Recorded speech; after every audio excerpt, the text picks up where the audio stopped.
Hello friends, way to learn में आपका हार्दिक स्वागत है। मैं रोहित कुमार आपके सामने लेके आ चुका हूँ सेकेंड शिफ्ट का मैथ्स का क्वेश्चन। सेकेंड शिफ्ट में जितने भी मैथ्स क्वेश्चन आए थे, मैथ्स के जितने भी क्वेश्चन आए थे, मुझे जितने बच्चों ने बताया है मैं उन्हें डिस्कस करने वाला हूँ। तो चलिए स्टार्ट करते हैं। पहला क्वेश्चन आया था, जैसे पूछा गया था cos theta cos 2 theta equals to sine theta, ठीक है। और इसमें पूछा गया था वेयर थीटा लाइज बिटवीन, कहाँ से, 0 डिग्री से लेकर के 90 डिग्री के बीच में। तो आपको बताना था थीटा का वैल्यू क्या होगा, आपको बताना था क्या, थीटा का वैल्यू क्या होगा। तो इससे आप लोग जान रहे होंगे थीटा का वैल्यू क्या, थीटा का वैल्यू 30 डिग्री पुट कर देंगे तो क्या वैल्यू होगा, cos 60 इक्वल्स टू कितना होगा, साइन 30 डिग्री। तो साइन 30 का वैल्यू कितना होता है, साइन 30 का वैल्यू होता है 1/2 और cos 60 का भी वैल्यू कितना होता है 1/2।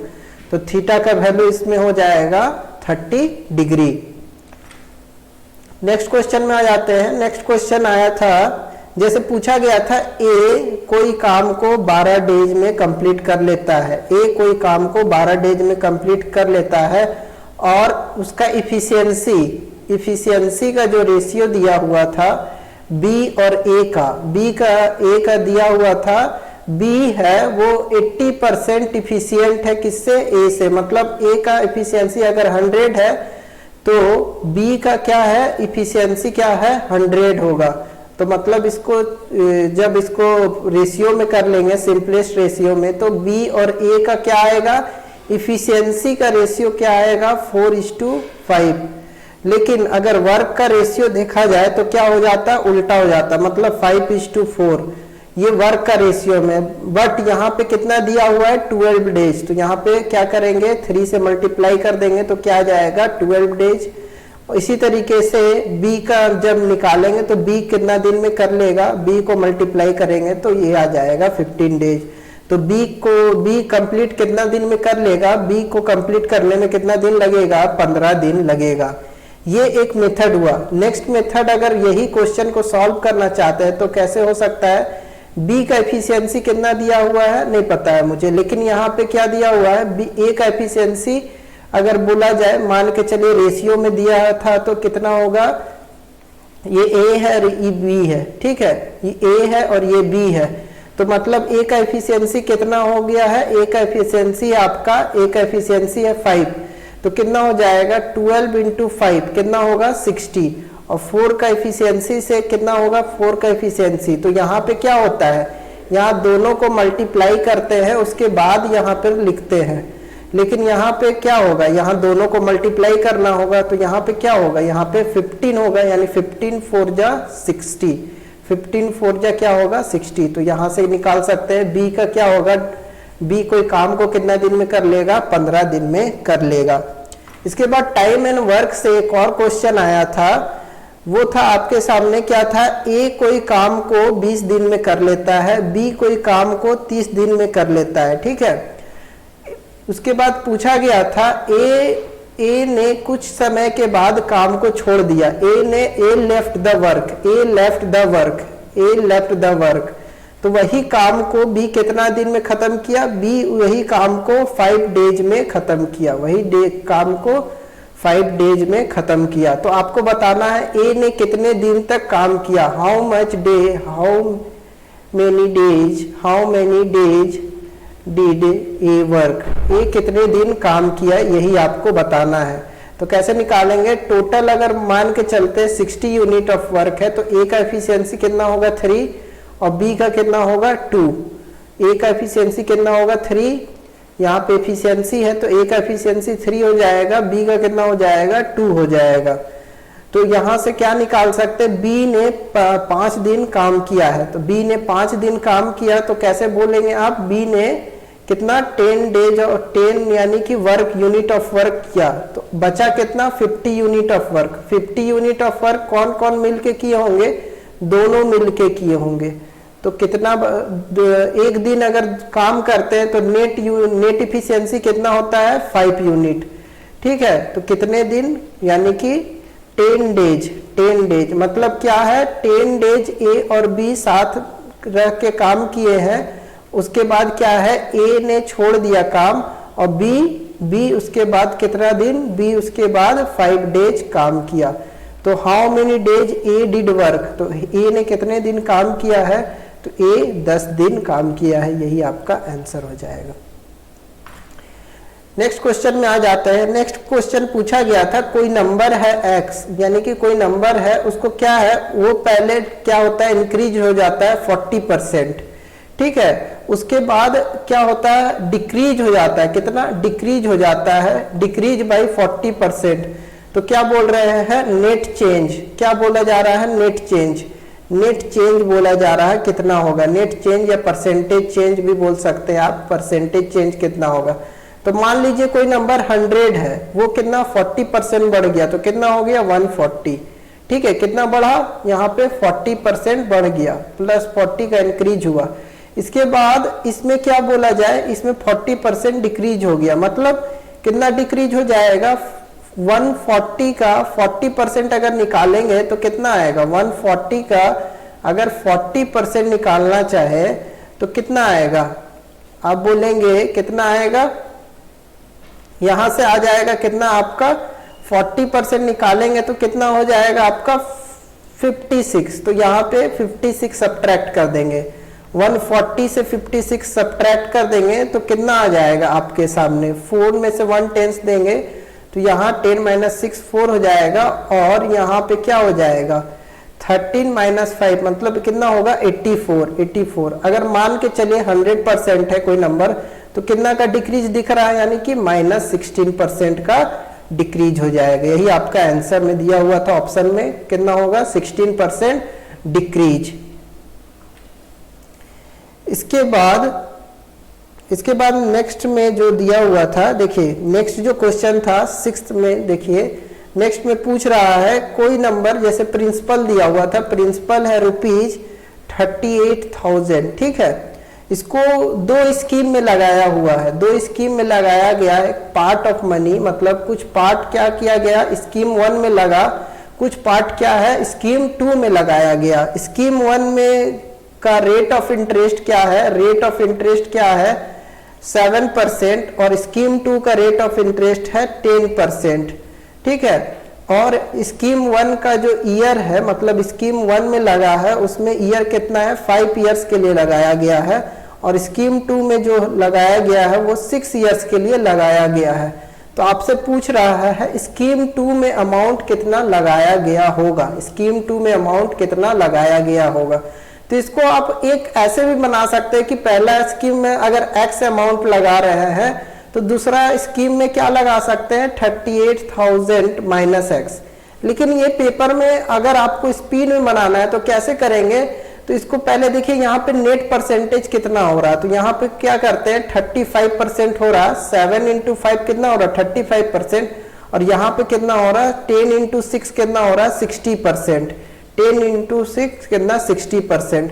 तो ये क्या हुआ नेट रेशियो। लेकिन अगर बात किया जाए कि कितना में शेयर होगा, share of the scheme 1 scheme 2, तो क्या होता है ये इंटरचेंज हो जाता, मतलब अगर शेयरिंग का बोलेंगे तो कितना में दोनों रेशियो डिवाइड हो जाएगा 60:35, मतलब कितना आ जाएगा यहाँ पे 5 × 12 और यहाँ 5 7 जा, मतलब 7 × 2 का रेशियो में आ जाएगा। तो आपको क्या निकालना है, आपको निकालना है ये 7th पार्ट का वैल्यू। तो कैसे निकालेंगे, टोटल पार्ट कितना है 19th पार्ट है, मतलब 12 + 7 कितना होगा 19, तो 19 पार्ट है और आपको 7th का वैल्यू निकालना, और यहाँ टोटल अमाउंट कितना दिया था 38,000, तो कितना हो जाएगा 19 × 2 यानी कि कितना हो जाएगा 14,000, मतलब कहाँ पे लगा हुआ होगा आपका स्कीम 2 में, और यहाँ से क्या है यहाँ पे आपका 24,000 किस में लगा होगा स्कीम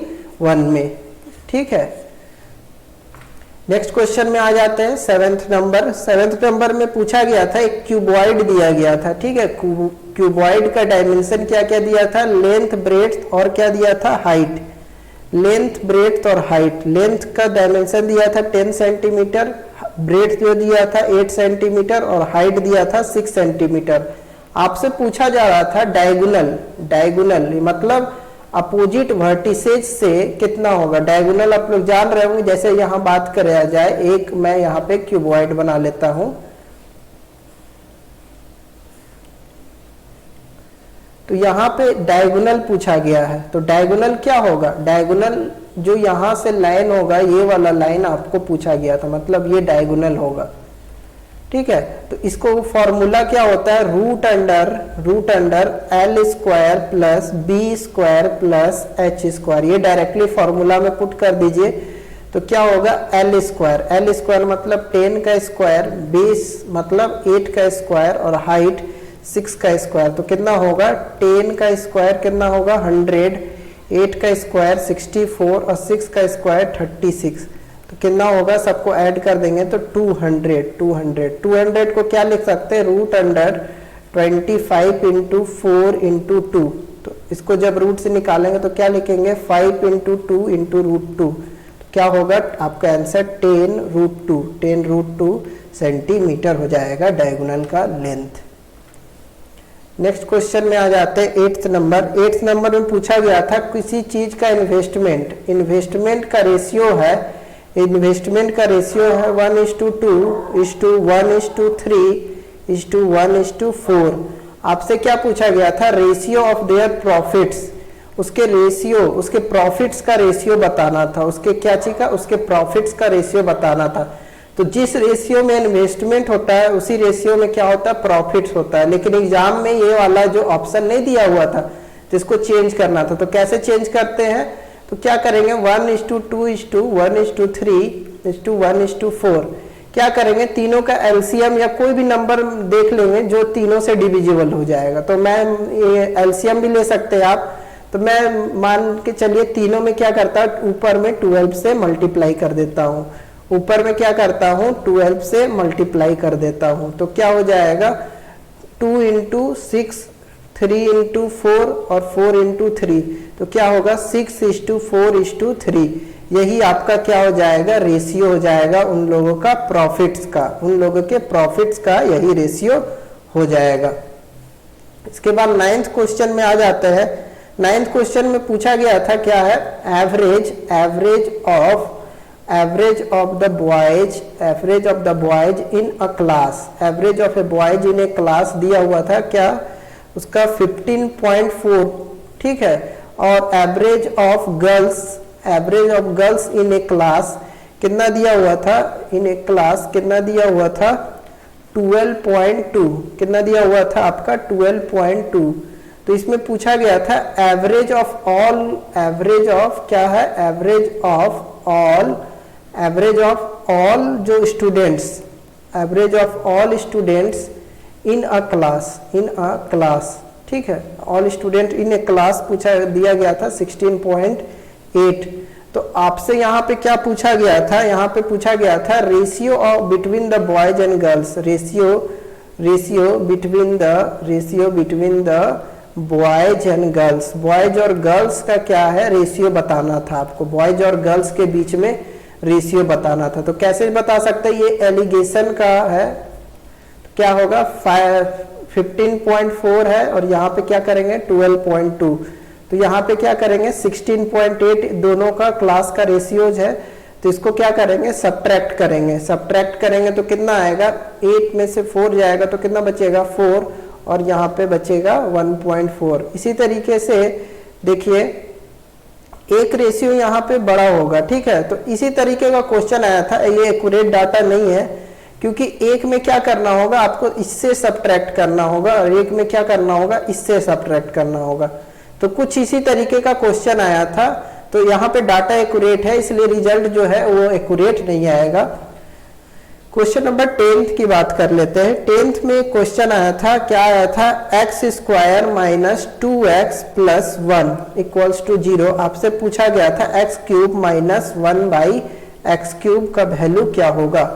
तो इसको इजिली है, एडवांस मैथ का क्वेश्चन है ये। x² - 2x है, तो क्या करते हैं 1 यहाँ लेते हैं, 2x यहाँ पे मल्टीप्लाई कर देते हैं, फिर क्या करते हैं दोनों जगह क्या है x से डिवाइड कर देते हैं। तो x से डिवाइड कर देंगे तो यहाँ पे बच जाएगा x और यहाँ पे 2 हो जाएगा, ठीक है। उसके बाद x प्लस 1/x क्या आ जाता है आपका 2 आ जाता है, ठीक है।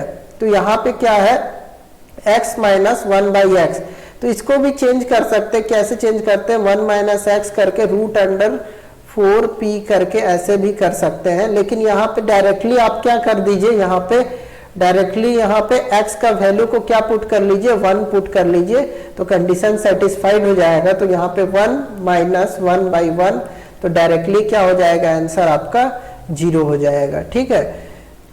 इसके बाद 11वें नंबर में आ जाते हैं। 11वें नंबर में एक क्वेश्चन दिया था, जैसे एक इक्विलेटरल ट्राइंगल दिया हुआ था, उसका साइड सारे कितने हैं, 4 सेंटीमीटर सारे साइड्स है, ठीक है। और उस पे क्या है, एक सीवियन गिरा है। सीवियन मतलब यहाँ पे देखिए, अगर बात कर लिया जाए तो वर्टिसेस से अपोजिट साइड में कोई भी अगर लाइन गिराते हैं तो सीवियन, लेकिन इक्विलेटरल ट्राइंगल है तो इसको सीवियन या फिर बोल सकते क्या है, मीडियन, या फिर क्या बोल सकते हैं, या फिर हाइट, तीनों सेम होता है, ठीक है। तीनों क्या होता है, सेम होता है। आपसे पूछा जा रहा था ये शेडेड पार्ट का एरिया, मतलब 1 पार्ट का एरिया पूछा जा रहा था।